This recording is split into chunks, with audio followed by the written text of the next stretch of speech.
You need to take 2 apples from your garden and bring them to your friend. But she lives on the other bank of the river. To get to her house, you need to cross a bridge. It can hold your weight and the weight of 1 apple. If you try to step on the bridge with 2 apples, it'll collapse into the water, which is swarming with piranhas. What can you do to bring your friend 2 apples if you can only make 1 trip?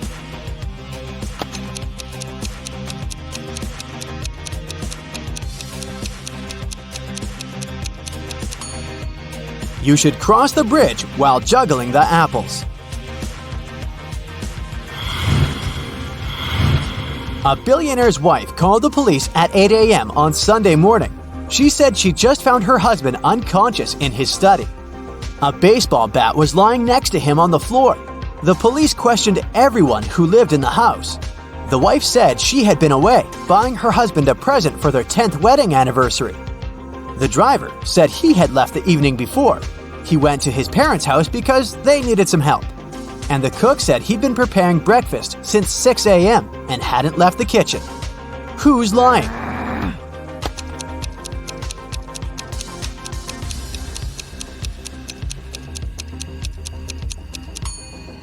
The wife. Stores aren't likely to be open so early on Sunday morning. Olivia was visiting her friend Ava, who lived in another city. In Ava's house, there was one room that was always locked, and Olivia wasn't allowed to enter that room. But she knew Ava kept the key for that room in her desk drawer. And one day, while her friend was away, Olivia took the key and unlocked the room. It was dark inside, so Olivia switched on the light. In the middle of the room, there was a table with a book lying on it. Suddenly, Olivia heard the front door open. She quickly switched off the light, locked the room, put the key back into the drawer, and pretended to be watching TV. Sometime later, Ava came up to her and asked, "Why did you enter the room that I asked you not to enter?" How did she understand Olivia had been to the room?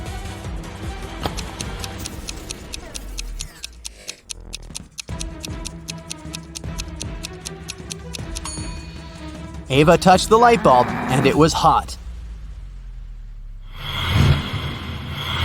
A glass jar is standing on the table so that a part of it is in the air. In half an hour, the jar will fall to the floor. Why? What's inside the jar?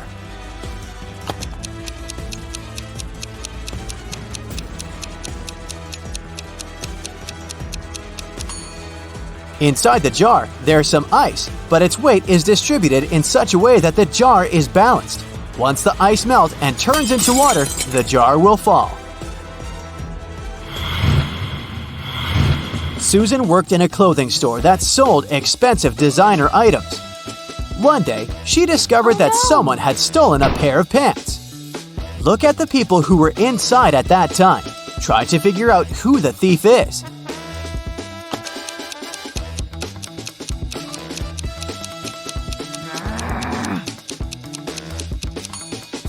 It's the guy on the right. If you look attentively at his legs, you'll see the pants peeping out from under his jeans. Stephen had a storeroom in his house. It got locked with a special padlock which could be closed without a key. But to open it, Stephen had to use one. The only person who had the key was Stephen. There were no duplicates. The man locked the door carefully every evening. But one day, a golden brooch was found lying in the middle of his storeroom. It had been stolen from a museum the day before. The police suspected that Stephen was the thief because no one else had the key to the storeroom, and the man lived alone. Stephen knew for sure he was innocent, but then, how did the brooch appear in the room?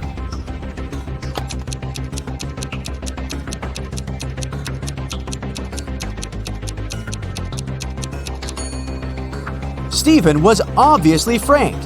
While he was in the storeroom, the real criminal changed the padlock. Stephen didn't need the key to lock it. That's why he didn't realize the padlock had been changed. Later, the thief opened the lock with his own key and left the brooch inside the room. Uh-oh, something's gone terribly wrong here. Can you solve this case and figure out which food is poisonous?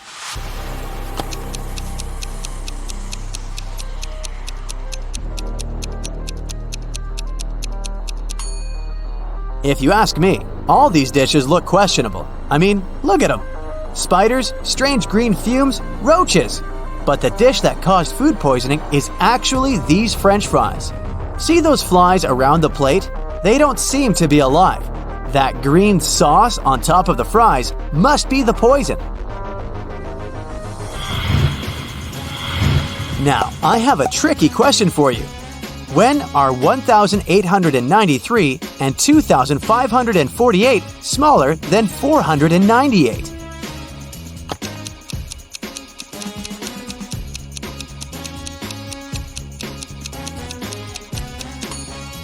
When they are years BCE. Detective Michael Brown went missing while investigating a tricky case.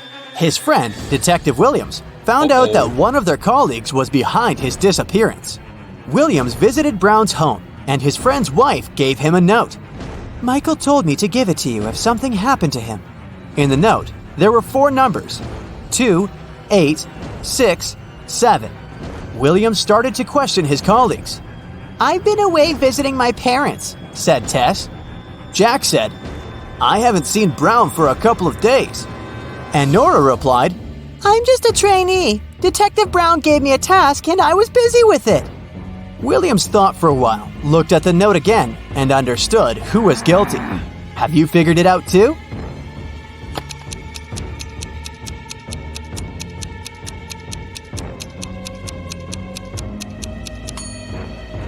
It was Tess.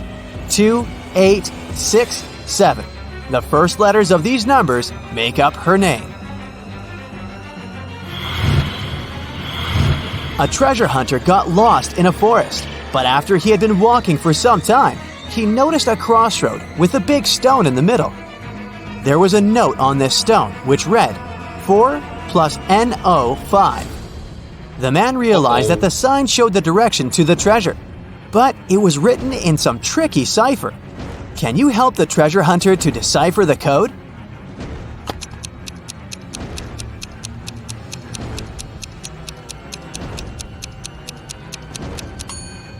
The man should turn the note upside down. Then it will read south. That's where the treasure is. When Elizabeth was 2 years old, her sister was twice her age. Now, Elizabeth is 18. How old is her sister?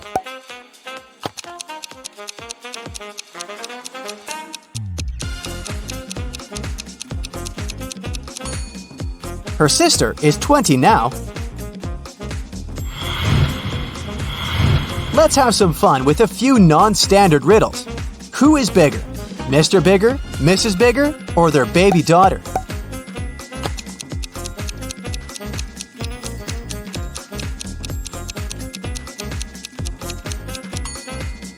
Their daughter, because she's a little bigger.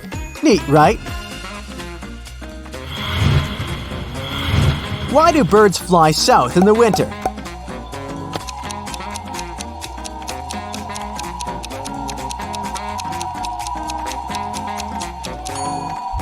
Flying is much better than walking.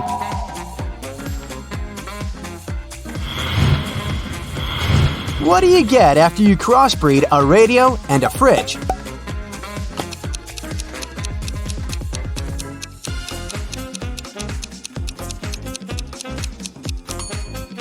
Some seriously cool music.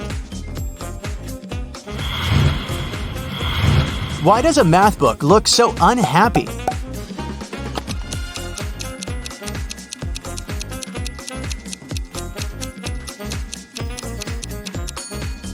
Its problems are rarely solved.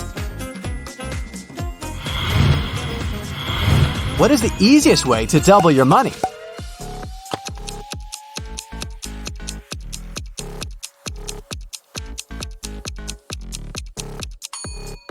The only easy way to do it is to put your money in front of a mirror. Let's get back on a more serious detective track. Kevin woke up in a hospital. He only remembers his name and nothing else. A doctor came in to check on the guy. He said 3 young women were waiting to see Kevin. The women came in. Strangely, each of them claimed she was the guy's sister. Only one of them was telling the truth. Who is it?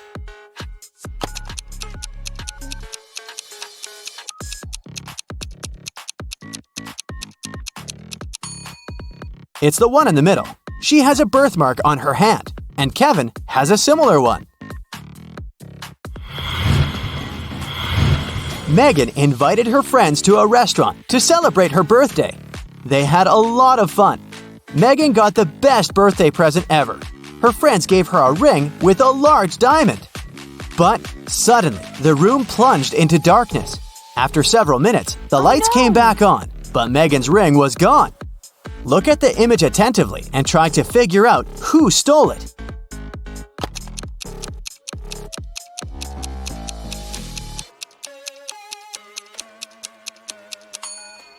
It's the waiter.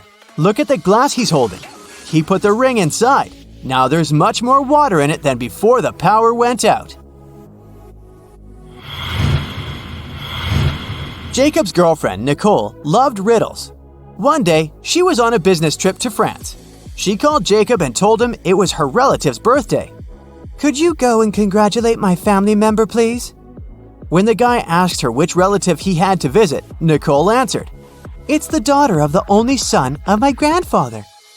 Who is this mysterious relative Jacob was asked to congratulate?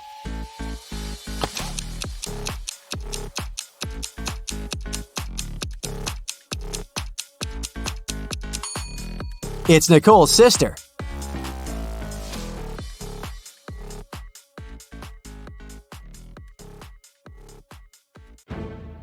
Hey, I've got a couple of riddles for you today, but those are hard, so start your brain engine and let's go.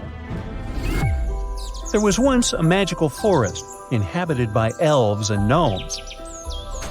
Since they didn't get along very well, they lived in two different parts of the forest to avoid all conflict. One day, centaurs invaded the forest and elves and gnomes were forced out, running in different directions. Let's follow a small group of 6 creatures, 3 elves and 3 gnomes. They ran west, but unfortunately, they stumbled across a lake.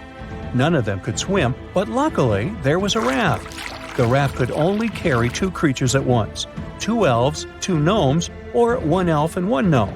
So you need to figure out a way for all of them to cross the lake safely. Now, here's the problem.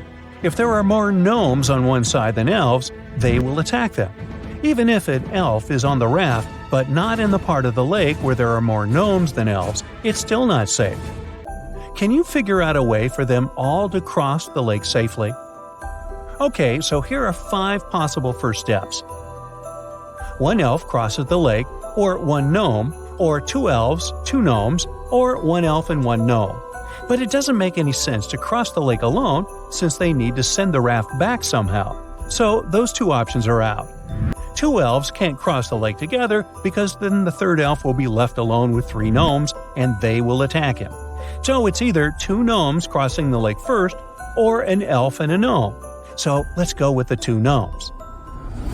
So 2 of them cross the lake and of course 1 of them has to come back. Now what? 2 elves can't leave together because the 3rd one is in danger. If an elf and a gnome leave together, then the one who is leaving will be in danger as soon as they cross the river. So 2 more gnomes leave together, and then 1 comes back. An elf and a gnome can't leave together because then there will be 3 gnomes and 1 elf on the other side. So this time, 2 elves cross the lake together. Who comes back? Not an elf, because the other one can't be left alone there. A gnome can't go back alone.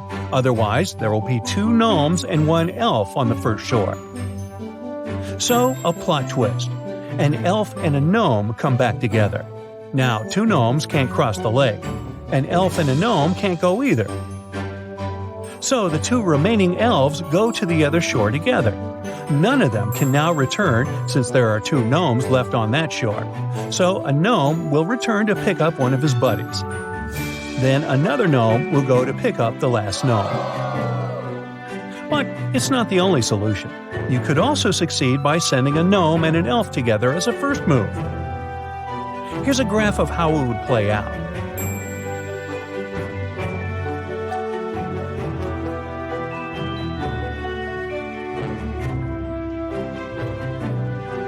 But remember, no matter how far you travel, there's no place like Nome.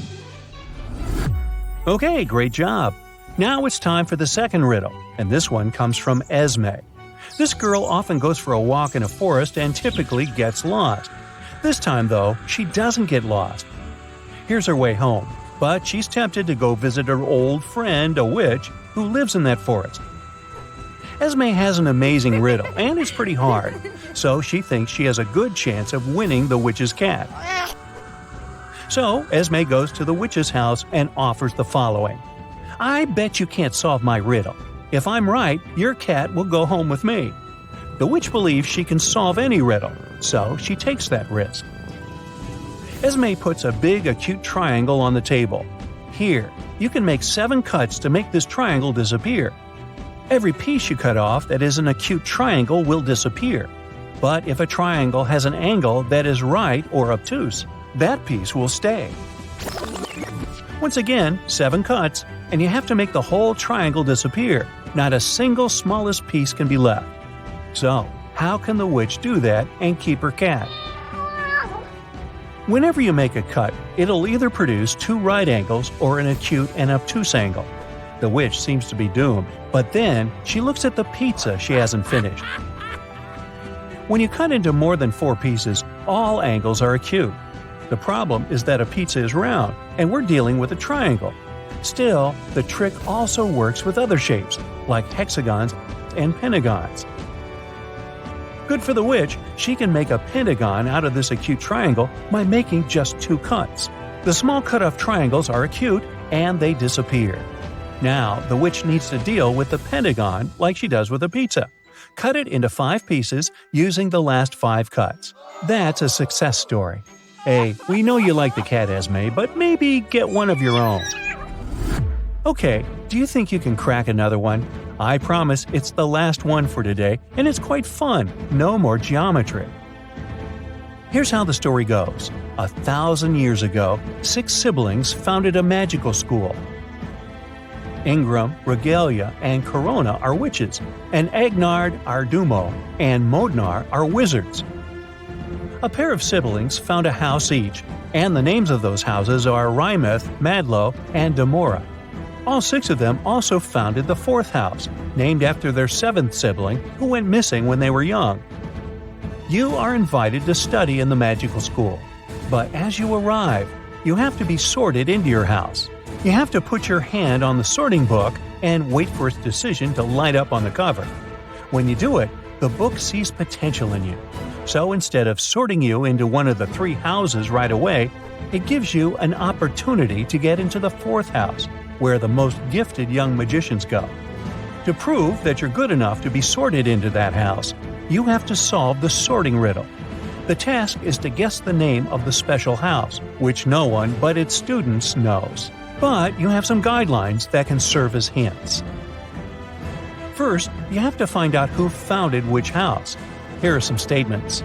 Every house was founded by a brother and a sister. Corona and Regula found Rymeth and Madlo, but not necessarily in this order. Ingram and Ardumo founded Madlo and Damora, but not necessarily in this order. Agnard and Regala founded the same house. Now, after you figure it out, the next step is to guess the name of the secret house. To find it out, find what all siblings have in common. So, are you gifted enough to get sorted into that special house? First, you have to find out who founded which house. So, the pair is always a brother and sister. Let's look at conditions 2 and 3. Each of them mention Madlo. Both Corona and Regala are sisters, which means that no matter who founded Madlo, it already has a sister founder. Therefore, Ingram, who is also a witch, couldn't have founded this house, which means that Madlo was founded by Ardumo, so Ingram founded Damora. Agnard founded the same house with Regala, so it was Modnor who founded Damora with Ingram. Therefore, it only leaves us with Rymeth for Agnar and Regala. Finally, Corona founded Madlo. Okay, great. Now we have to figure out the name of the 5th house. What do the siblings have in common? Of course, all of them have the letter R in their names. Let's put them in the order of appearance of the letter in their names, starting with Regala. Under each of their names, let's put the name of the house they founded. Now, the respective letters under each R form the name Radota. That's the name of their missing sister, and that's what the fourth house is called. So, pal, if you figured it out, congratulations, and welcome home.